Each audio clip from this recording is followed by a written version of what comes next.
Une assemblée publique pour voter les grandes décisions du conseil départemental, voilà comment peut être définies les séances plénières.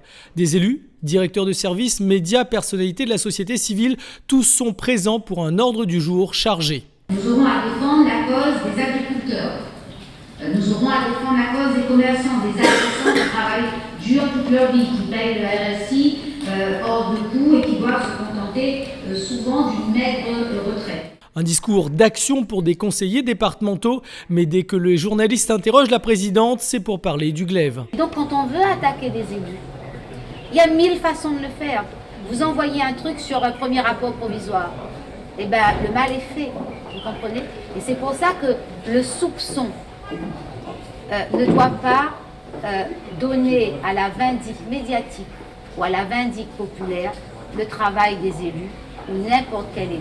Retour dans l'hémicycle et au fonctionnement de cette institution où une commission éthique a justement été créée pour suivre tous les sujets qui concernent la collectivité. La meilleure façon d'anticiper tout cela, de faire de la vraie communication partagée, c'est bien de mettre en place, au sein même du département, une commission éthique qui permet à ceux qui siègent, en toute indépendance, d'aller voir ce qu'on fait dans tel secteur, d'aller demander à voir sur les emplois, mais aussi sur les politiques publiques.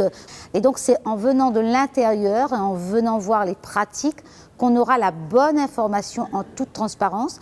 Le budget a été validé à la majorité des élus, mais une même problématique revient. Dans un contexte budgétaire tendu, marqué par la poursuite des baisses des dotations de l'État. Effectivement, les problèmes reviennent, à savoir des problèmes de fragilité de notre équilibre, notamment parce que l'État ne finance pas suffisamment les dépenses d'aide sociale, notamment les dépenses d'insertion des bénéficiaires du RSA.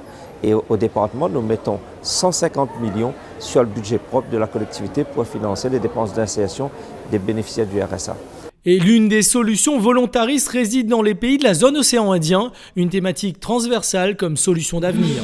Qui actuellement sont en train de se repositionner et d'avoir un projet de vie.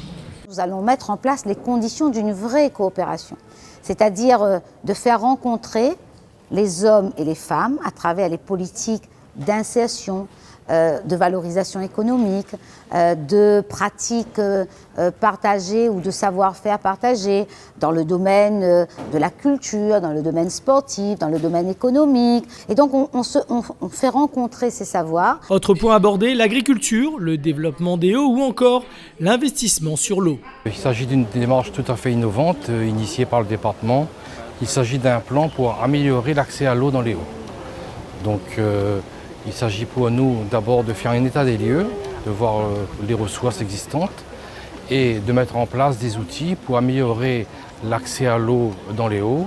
D'abord l'eau potable, bien évidemment, puis l'eau agricole. Donc tout cela aura une incidence évidente sur la vie des Réunionnais des Hauts en matière d'eau potable, d'eau agricole, d'agrotourisme. Et puis un élément non négligeable, c'est surtout de pouvoir améliorer la défense incendie contre les feux de forêt. 3 heures de débat qui donnent les axes de travail sur l'avenir de notre département.